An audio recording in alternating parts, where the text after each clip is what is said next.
అది చాలండి అన్నారు కదా, అది చాలండి తెలిసి చూశారు.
కొంగు బంగారమై నిలిచేటువంటి కోటసత్యం తల్లి అమ్మవారు ఈరోజు శాకాంబరీ దేవిగా అలంకరణతోటి భక్తులందరికీ కూడా ఆశీర్వాదం అందిస్తున్నటువంటి శుభ సందర్భంలో అమ్మవారిని దర్శించుకుని ఈ ప్రాంత ప్రజల్ని ఈ రాష్ట్రాన్ని సుభిక్షంగా ఉంచమని చెప్పి మనస్ఫూర్తిగా కోరుకోవడం జరిగింది.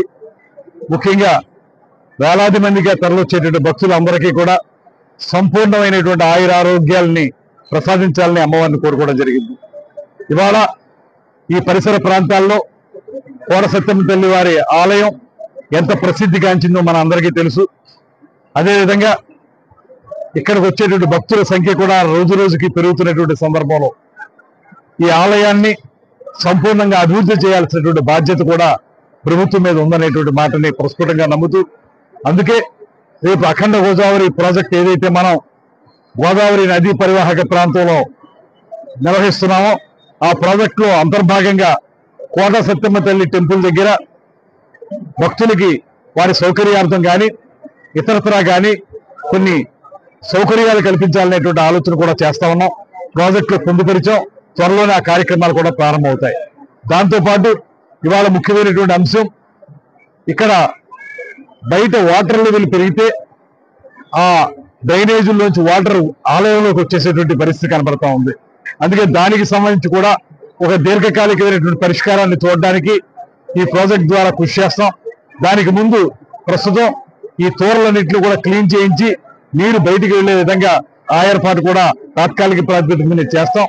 దీర్ఘకాలికంగా శాశ్వతంగా ఈ ఆలయానికి ఇబ్బంది లేకుండా ఉండే విధంగా, భక్తులకు వసతి కలిగే విధంగా సంపూర్ణమైనటువంటి అవకాశాలను తీసుకురావడానికి పర్యాటక శాఖ మంత్రిగా నేను గాని, మమ్మల్ని ఆశీర్వదించి ముందుకు నడుపుతున్నటువంటి ఆ తల్లి గాని ఆ కార్యక్రమాలు చేయించుకుంటుందనేటువంటి మాట నమ్ముతూ, ముఖ్యమంత్రి చంద్రబాబు నాయుడు గారు, ఉప ముఖ్యమంత్రి పవన్ కళ్యాణ్ గారుల నేతృత్వంలో ఈ ఆలయాల యొక్క అభివృద్ధి కానివ్వండి, పర్యాటక ప్రదేశాల అభివృద్ధి కానివ్వండి, వీటన్నిటినీ కూడా ఒక్కొక్కటిగా చేపడుతున్నటువంటి శుభతరుణంలో మన కోట సత్యమ్మ తల్లి వారి ఆలయాన్ని కూడా అద్భుతంగా రూపొందించడానికి ఓ ప్రయత్నం ప్రారంభిస్తామనేటువంటి మాటని ఈ సందర్భంగా తెలియజేసుకుంటూ అందరి వద్ద సెలవు తీసుకుంటున్నాం. నమస్కారం.